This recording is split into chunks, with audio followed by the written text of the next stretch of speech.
Hey, Patreons. Welcome back to the Spotlight. Great place where we get to talk to genre creators and the visionaries of all the things that we love. I am joined by my regular partner, Todd Oxtra, in the interview of a lifetime for both of us, but in particular for him, because we're talking with, Todd, who are we talking to? Mr. Bob Budiansky, the godfather of the Transformers, a writer, editor, artist, colorist, inker. I mean, when I read everything you did, sir, I was like, wow, talk about a quadruple quintet threat. I don't know, whatever they call it, but so honored to have you in today. Well, I'm very happy to be here. Thank you for inviting me. Great to see you. For you guys. What would you like to know? Take it away, Todd. Okay. Well, for those of you that are listening to this now, this is our Patreons, but this is going to go out to our regular feed so everyone can enjoy it about a week after. But Bob, you don't mind if I call you Bob? I'm fine with that. Yeah, it's my name. Some people are Roberts, some people are Bobs. Charlie's got a dad named Bob. He's got a brother named Rob. So yep. It goes across the board. But you are basically a veteran of comic books at Marvel Comics. And I think most people may not know this, but you are essentially one of the key people that turned the Transformers just from being a toy line overseas in Japan. It was Diaclones, different things with Takara, to basically give them lives, personalities as they came to the US, with Marvel Comics being a pivotal part of a lot of people's childhood, including myself, who quite honestly loved the Transformers so much that I actually had bed sheets that I think my mom finally got rid of. I even brought them to college. So because of that, I'm just really curious, because the Transformers, just like G.I. Joe, they had a really unique relationship with, Marvel and G.I. Joe and Transformers, that collaboration between toys, comics, and a TV show. So coming into that like multimedia approach to everything, what was that process like? And, quite honestly, what was I guess, were there any boundaries? Were there any pushback? I mean, how did that work? Well, you outlined the grand scope of the initial Transformers media barrage. I was only a small portion of that. I wasn't looking at it from 50,000 feet. I was on the ground in my little cubicle. Well, I had an office, but like figuring out what I had to figure out for my piece of the Transformers. What was happening at the toy company? What was happening at Sunbow Productions, they were doing the animation? That was their business. Marvel and Hasbro got into some deal before I got involved to develop the Transformers into a storyline and into characters, just as Marvel had done a couple of years earlier with G.I. Joe, which proved to be very successful. And at some point in this process, it came down to the editor-in-chief at Marvel at the time, which was Jim Shooter. He developed the initial storyline, the initial treatment for the Transformers, and then he passed that off to somebody on the Marvel staff, a senior editor, to develop the characters, come up with the names and profiles. And for reasons that I don't really know, because I was not involved yet, he didn't care for what was turned in by that senior editor, who had a lot of writing experience. Very little of what that senior editor turned in survived. Optimus Prime, the name Optimus Prime, did survive, as well as Prowl. Everything else, and I don't even know what everything else entailed, did not. So Jim looked for another person. Out of desperation, he chose me. I was an editor at Marvel. I did not have a lot of writing experience. I was known more as an artist who was an editor. And so he came to me, and over a very short period of time, like about 3-4 days, I think he came to me on a Wednesday or Thursday, right before Thanksgiving of 1983. And by that Monday before Thanksgiving, I had to turn in 26 characters and 26 names. Oh my gosh. But that was the initial toy line. And so I did. Wow. I did. So except for, like I said, Optimus Prime and Prowl, I inherited those names from the previous writer of the treatments and the names. So I turned everything in. Jim liked what I did. Things were tweaked. Not everything remained as they were initially, but most everything, I'd say like 95% of it, got through just the way I did it. And he was happy with it. He passed it on to Hasbro. Hasbro was happy with it. And then I was on the property through Marvel for the next 5 years or so, 5.5 years. Wow. And over that period of time, initially I was the editor for the 4-issue Marvel miniseries. Then I was the writer for the next 51 issues. Wow. With 2 or 3 exceptions that would fill in issues. But from issues 5 through 55, I was the regular writer. I drew some of the covers. I laid out a whole bunch of other covers for other artists to do. And also, I continued to develop the property for Hasbro. So Hasbro, through Marvel, as they were rolling out new segments of the toy line, because obviously Transformers was a very successful toy at the time, and they weren't going to remain just turning out the same 26 edition characters. So as new characters came aboard, they would show me model sheets of these new toys, and I would be given maybe I would understand the transformations, if they were good guys or bad guys, etc. So over those next 5.5 years, I developed about a total of about 250 characters, and I named them. And then I got out of it. Oh my gosh. Then I took a hike and moved on. I'm done. You got it. Yeah. Dynamite.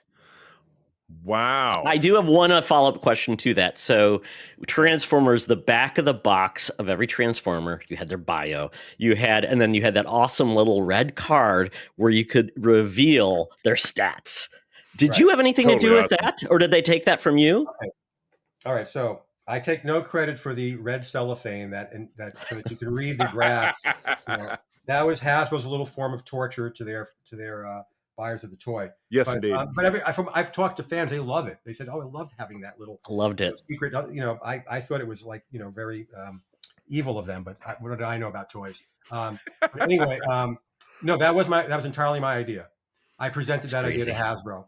I said they should have power ratings. And I was just really copying what Marvel was doing at the same time with all the Marvel characters. In the early to mid 80s, Marvel was putting out the Marvel Universe. And yeah. Mm-hmm. Huge fan of that series. Yeah. And Mark Grunwald, who was the editor at the time of those books, I believe he developed the idea of giving power ratings where you could compare which characters were stronger than the other ones, smarter, and so on. I just adapted that to Transformers. I think I came up with 7 different categories. And I presented Hasbro with a sheet of graph paper, which listed all the characters down one column, down one side, down the left side, and across the top, I listed all the different. How did I do it? All the different power ratings, all the different power attributes, so intelligence, speed, strength, etc. And then I assigned a number to each character, and there's this big graph with whatever that equals, 7 times 26, like 1,000 different numbers. There you go. And I showed it to Hasbro, and they loved it. They grabbed it right away and they ran with it. I remember very clearly that as a child, because I was a kid of the 80s. I was born in 1976. From those back cards, I learned what it was to be prone to something like it was a weakness of yours. So my thanks for that. All right, well, let me jump in. Also, by the way, I also wrote the backs of the toy packaging. Oh, gotcha. Yeah, that's amazing. I'm the big G.I. Joe guy, if you can't tell by the top shelf of what's behind me. And, that was one of the great things that Larry Hama did for that series, was writing every single file card. So you obviously had the same walk of work. Well, let me jump in with a non-Transformers question. So I was looking at your tenure and looking into the early 90s, which Todd and I were teenagers at that time. And we read comics, we went away from it, and then we came back to it. But you invented the character SleepWalker, which is just... It's very different. You know what I mean? And if I'm not mistaken, that character has hung 30 years on the line because it was from the early to mid 90s, if I'm not mistaken. Am I remembering correctly? Yeah, well, it lasted about almost 3 years as a comic book. Gotcha. And it's gone so far. I love the Marvel Legends line. That's what's directly behind me. And I know that SleepWalker has a figure. It's one that I've yet to pick up. Got that. Yeah. But tell me what inspired the character, and driving the bus on that. Maybe there's a story or two that you really wanted to get to that maybe you didn't. Well, okay. So first, I want to correct something you said. Okay. You said that's very different than Transformers. And it's not in certain fundamental ways. Okay. They're both, the way I wrote the Transformers, as well as SleepWalker, They're both fundamentally stories about fish out of water characters. You're taking aliens, people who don't belong here, or creatures who don't belong on Earth, and I was putting them in situations where they had to confront the fact that they weren't one of us, and we had to confront that they're different, and how did people react to them as a result of their differences. Now, in both cases, you had heroes, Autobots for the Transformers, and Sleepwalker himself, heroes who were trying to do heroic things that were constantly being misinterpreted by stupid human people. Stupid humans, terrible. Some humans figured it out, but a lot of humans just reacted out of their own prejudices, like they're not one of us. They're the enemy. So they had that going for them. They had that kind of commonality. So I was really, in a way, Sleepwalker was an extension of what I was doing on Transformers in a fundamental way. Now, what inspired Sleepwalker, going back to Jim Shooter, the editor-in-chief at Marvel, he would have weekly editorial meetings. I don't know how much you know about Jim Shooter, but he started writing comics when he was like 13 or 14 years old. Yeah. He was writing Superboy and Legion of Superheroes for DC Comics. Crazy. And so he had a good history with Superman. And one of the editorial meetings, he would pick a different topic every week. And one that stood out in my head from the mid-'80s was, if Superman actually existed, came down to Earth from Krypton, and tried to be Superman as we know him, a hero doing all the always the right thing, truth, justice, and the American way, whatever that means these days, who knows? But back then it meant he represented these values. But in the real world, according to Jim, people would think of him as this enormous threat. He's so powerful, nothing can stop him. The nations of the earth would get together to figure out how to defend themselves against him. And in fact, that was kind of like the plot of the Man of Steel movie decades right later. Yeah, exactly. So I took that idea and I thought, like the only reason that in the comic books we accept Superman is because he looks like this stereotypical all-American hero, right? So we just accept that he's a good guy.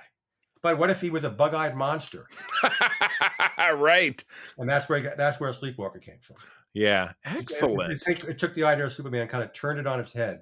Yeah. So all the prejudices that exist within us would be exposed if a hero came to Earth who didn't look like one of us. Right. Like a bug-eyed monster. Right. I discovered the character, of course, because I'm a huge Spider-Man guy, and crossovers were definitely king back in the 90s. He showed up in an issue of Amazing Spider-Man, a Web of Spider-Man or something. But you put the bug in me, no pun intended, to do a little bit more of a deep dive, I think, because Todd and I are both big advocates of the Marvel Unlimited app, which you can read all the comics. I'm sure that some, if not all, the Sleepwalker comics are there. So I will take a look when we're done here because I'm curious. I hope you enjoy it. Let me know. I absolutely will. Todd. Yeah. Hey, Secret Friends Unite, let me tell you about Zencastr. We use them for our show, and now they're supporting us. Zencastr is now the all-in-one solution making podcasting easy. It's the ultimate web-based podcasting solution. Provides high-quality audio and video podcast production and hosting. With a full suite of professional tools, podcasters can seamlessly record, produce, and publish studio-quality content, all from one dashboard. Being a creator has never been easier. And we chose Zencastr because of the ease of use. High quality output, and it makes it super easy for our guests to come on. We had multiple solutions we tried before, and Zencastr has just been the best fit for us. Why Zencastr? It's now super easy to record a podcast with Zencastr. Log in using your browser and start recording a high-quality podcast right away. Record studio-quality sounds and up to 4K video with your guests. Feel a sense of zen knowing Zencastr's multi-layered backups ensure you always have your recordings in the highest quality, even if the connection is unstable. Have you ever worried what you sound like? Zencastr's post-production process makes you sound buttery smooth. It automatically removes those ums and ahs in your recording. It removes those awkward pauses in conversation too. Set the right podcast loudness and levels while reducing background noise with a click of a button. So if you're interested in making an easy, high-quality podcast just with the click of a browser button, go to zencastr.com/pricing and use my code SFU1. You'll get 30% off your first month of any Zencastr paid plan. I want you to have the same easy experiences I do for all my podcasting and content needs. It's time to share your story. Now back to the show. Well, I want to touch on one thing really quick because I know Charlie is a huge fan of Spider-Man. So, because Spider-Man was in the original Transformers run, how did that come about? Was it like I talked about barriers? Was that your idea? Like, let's throw Spider-Man because it's it's like Wolverine on a cover. It brings in fans. So how did that work? Did you need any clearance? Well, you kind of nailed it. As far as you put Spider-Man or Wolverine on a cover, it'll sell more books. It'll bring in an audience that might not notice that book otherwise, and hopefully it did. But at the time that was the third issue of the miniseries, a 4-part miniseries.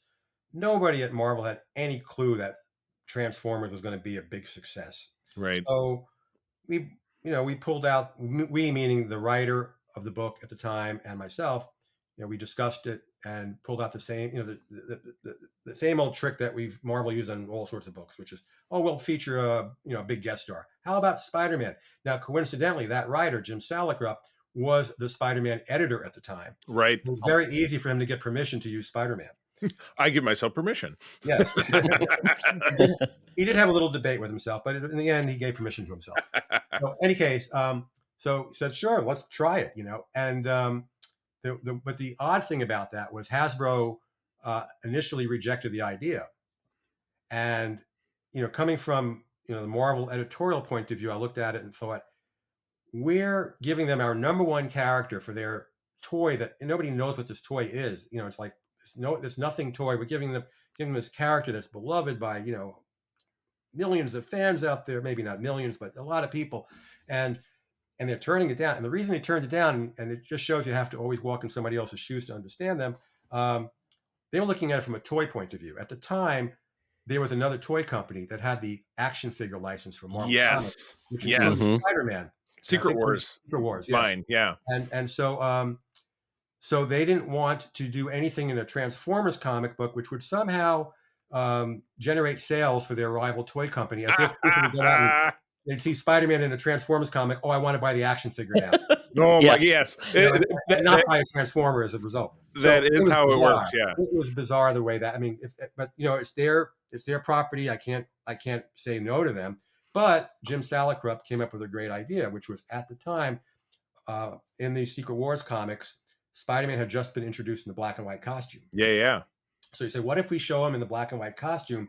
The action figure is not licensed for the black and white costume. And so when we presented it to Hasbro that way, they were okay with it. Right, because it's not going to dip into their sales of the red and blue. Yeah, that Secret Wars line. Todd, was that Mattel that was making those at that time? I can't quite remember. I think it wasn't Kenner because they were doing the superpowers. So it would make sense. It was Mattel if it wasn't Hasbro. Right. So that's my pivot, but I'm going to get to actually Transformers question. So you created, obviously now, you said over 200, characters. Obviously, that's crazy to think of, like keeping everyone straight and, but is there a character within the Transformers that you were most proud of creating? Well, okay, I'll answer that question two ways, which is one is the name that of all the names I came up with, the name that I'm proudest of, I think, is Megatron. I just think that's a great name. It's classic. And Hasbro rejected Megatron initially. And this is really early. That was that first weekend I'm talking about, Yeah. So, I didn't have a lot of standing yet, but eventually when it came to me that Hasbro rejected it, I felt this was a name maybe worth fighting for. And I couldn't understand. Now I understood they had to pass all these names by their legal department because you don't know what's out there. They have to make sure there's no trademark infringement or anything like that. So that makes sense. But for Megatron, that wasn't the problem. So I contacted the product manager, whomever I was working with at Hasbro, said, I understand you rejected Megatron. I'm just curious, why did you reject it? And she said to me, well, we thought it sounds too scary. And I said, okay, he is the main bad guy. He's supposed to sound scary. Right. And amazingly enough, they had never thought of it that way until I. Oh, really? Lord. These are marketing people, right? He's not like Dandelion. He's Megatron. I was just thinking, he like tiptoe through the tulips like he was Tiny Tim. Right, exactly. They weren't used to, even with G.I. Joe under their belts, they weren't used to having, action figures where they were bad guys and good guys. Yeah. Marvel, was, besides reading them since I was a little kid, comic books and Marvel and I worked in there for 7 years at this point, I was kind of in my blood. Bad guys are evil and bad, and good guys are wonderful and good. Doctor Doom. I mean, Yeah, Doom, exactly. Doctor Happy. Doctor Doom has inspired all Dr. sorts of things all over the media map. Yeah, right. So in any case, when I gave them that argument, they agreed with me, and that's how Megatron survived. So I love. So I'm proud of the name. Of the comic books that I wrote, the best stories I wrote involved Blaster. So I was very happy with that character and how he worked within that comic book, scenario. And but he's also an illustration of what was the problem with writing that comic book, which was because Hasbro kept coming up with new lines of toys every 6 months or whatever it was. I had to keep introducing new toys as characters in the book. And so anything I was developing with a character like Blaster or Megatron or Starscream or whatever, Grimlock, I had to put it aside after a while. I couldn't keep using the same characters over and over and focusing on them because I had to make room for all these new characters. So it's hard for me to pinpoint like a whole bunch of characters that I was like enthralled with writing, but I didn't get a chance to write a lot of them very long. Yeah. Oh, that's awesome. Love that. I love that. Yeah, Crazy. I mean, that would kind of lean into the, were there any other characters you wish were more popular? And I obviously at that point, it sounds like, you didn't have much time to really play in that sandbox. Yeah, it was very much that way. I could tell with G.I. Joe because they had a new wave and they kept getting bigger and bigger every 12 months. And so it was like, okay, shove the other ones aside. And here's some more weird looking ones. And then when they got to the end of that line, they were in space and fighting toxic sludge. And it was crazy. Anyway, thinking about Marvel Comics, which is what we're talking about, and I love it, is very fantastic. You in the 80s and the 90s working on Fantastic Four, Daredevil, Spider-Man, of course. Talk to me about like a really standout story or story arc within something you worked on that you just absolutely loved how it came out. Oh man, they're putting me on the spot. Okay, so sorry. Just to fill you guys in. So I worked on mainstream Marvel comics. Actually, I was a full editor for 13 years there. But wow, working on mainstream comics was really at the beginning and the end of my tenure. So at the beginning, I worked on, like you said, Fantastic Four and Daredevil and The Thing and some other books, some miniseries. And then at the end, I got pulled away from being executive editor of special projects to being the Spider-Man editor-in-chief of the Spider-Man line.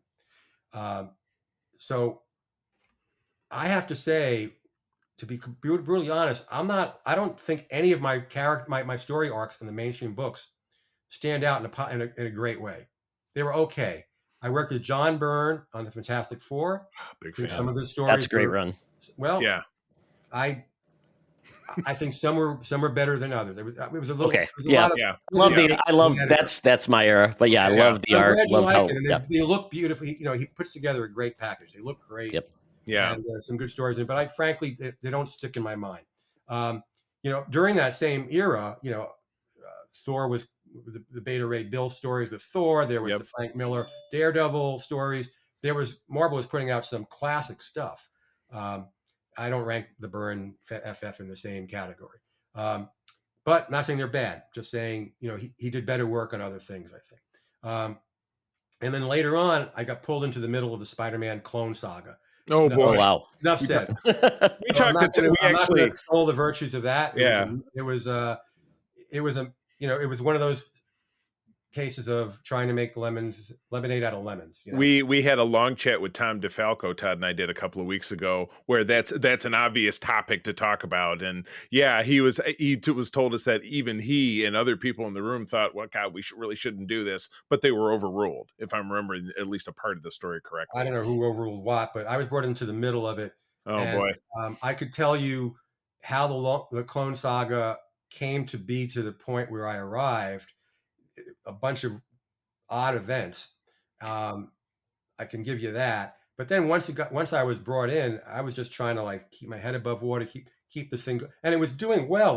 The people, the fans were buying it. So my job was really how do we keep the excitement, keep fans interested in it, and also bringing it to an end, because it was just dragging on, and the writers were getting really stressed out. I don't blame them. It's hard to keep a storyline going, crossing 4 separate comic books, which is what we were doing.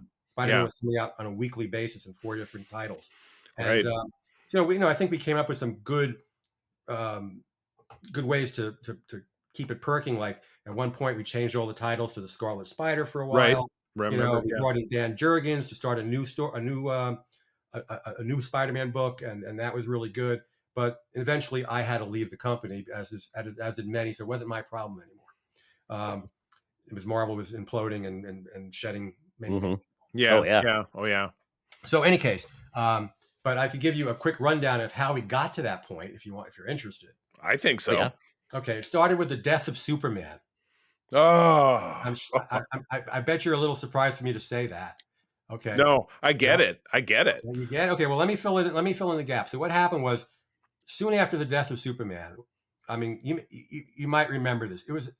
It became more than a comic book sensation. It became a media sensation. Oh yeah, yeah. Front page in news. The early '90s, having comic books cross over into mainstream media was almost unheard of.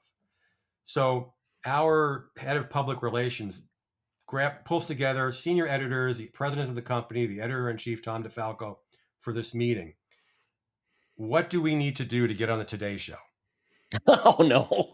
Seriously. Oh, no. Because the Today Show had done a segment on the death of Superman. Oh, gosh. And of course, Marvel's target audience were housewives in the Midwest.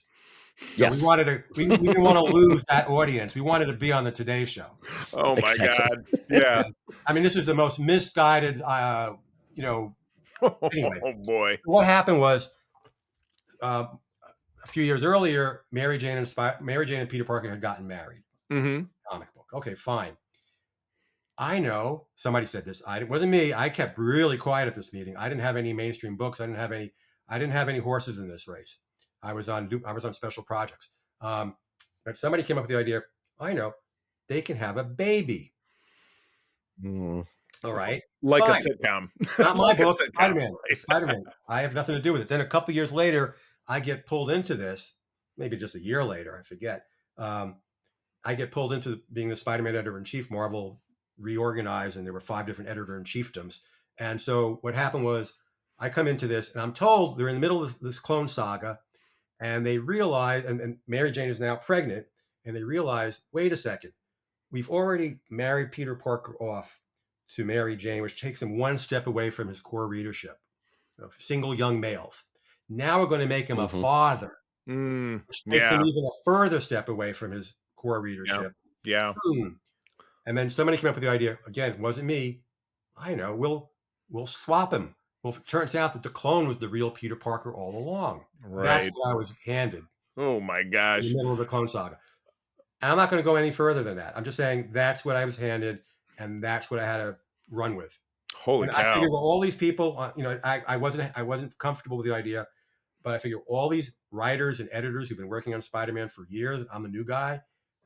If that's what they want to do, I'll go with it. I'll try to do the best I can with it, but it turned out the fans hated it. Oh yeah, wow. All the death is all Superman's fault, is what I'm trying to say. I can't say, because at that time I was just graduating high school, and I will admit my zest in reading my favorite comic book did start to wane. So because of that, so I guess I was part of the problem. So I apologize. I do still read today, though. Okay. Not that does you much good, but I fell on the X-Men side, so I was a really big X-Men fan. So at that point, Jim Lee and Chris Claremont were doing some great work. So I'm like, I'm happy. I'll sit there. I'll stay there with Chris Claremont. Stay in your lane. All right, Todd. One more Transformers question, then we're gonna wrap this up. So I'm really always think about all of the cool stuff that Transformers has done over the years.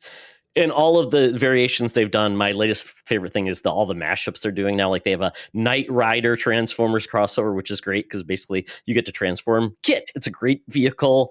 Makes sense with Transformers. It's very fun. Same thing with the Ghostbusters. I love that. But from your time and your affiliation with Transformers, do you have any prized possessions, things you got to keep, things you've been given from that you're like, wow, these are one-off, unique? So in that just remind you of that special time. In 2010, Hasbro began the Transformers Hall of Fame. I don't know if you know that.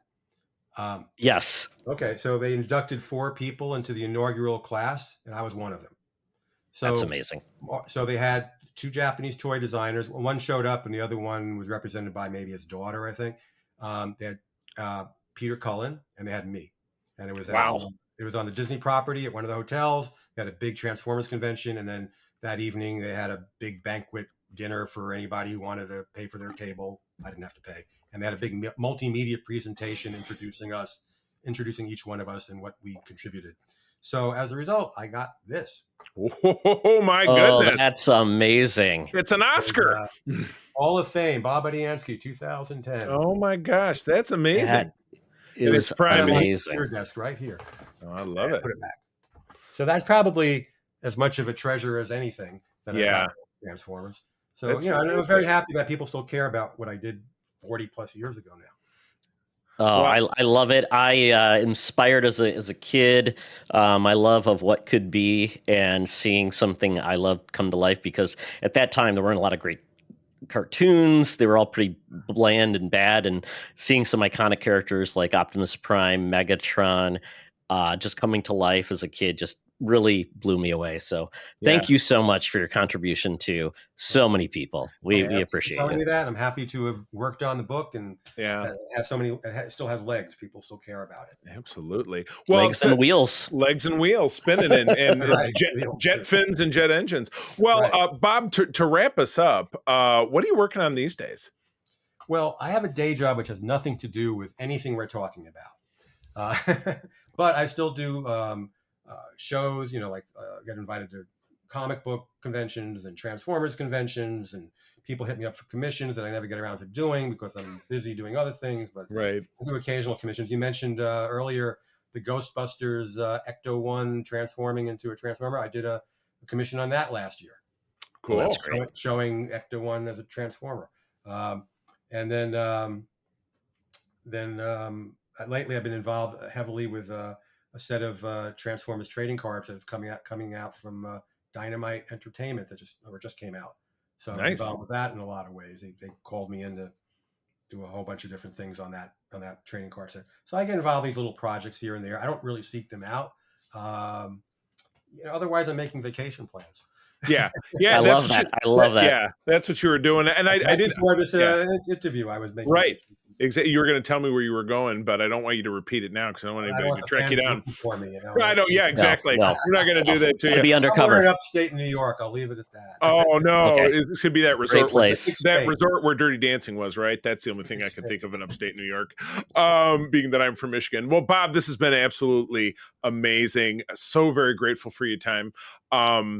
If people want to kind of seek you out and maybe see a schedule of where you're going to appear, I don't know if you have that. You have a website. Do you have other kinds of social media ways that people can kind of follow? Find me. I don't have a website. The best way to find me, when I went freelance years ago, 20 years ago, I've been home for over 20 years working out of my house. I thought I have to create a website someday. I've never had to create a website. People find me. Yeah. I have more work than I need. I don't need more people finding me through a website. Anyway, the best way to find me is just go on Facebook and type in my name and send me a message. That's great. Gotcha. I will try to generate more business for Facebook for those of you who aren't on Facebook, but people, I guarantee you will not find another person the same name as mine. If you type in my name, it'll be me. That works. Well, this is awesome. Well, thank you so much for your time and everything that you've done. And thank you to our great Patreons for tuning in. As Todd mentioned, this will eventually appear in our network feed. And if you're not a Patreon, visit patreon.com/secretfriendsunite. Try us out for a week for free. And then you can stay on board for as little as $2 a month. Gentlemen, thank you. And Todd, give us a Transformers line to take us away. Till all are one. This podcast is part of the Secret Friends Unite podcasting network, available on Apple Podcasts, Spotify, and podcast services around the galaxy, as well as video on our YouTube channel. You can support Secret Friends Unite by becoming a Patreon member, get bonus programs and more over at patreon.com/secretfriendsunite. Join our Discord community for even more discussions on all things geek. For all the latest updates on Secret Friends Unite, make sure to follow us on Threads at secret.friends.unite and visit secretfriendsunite.com. Find our merchandise at TeePublic and Redbubble. Thanks for listening, and may the Force live long and prosper.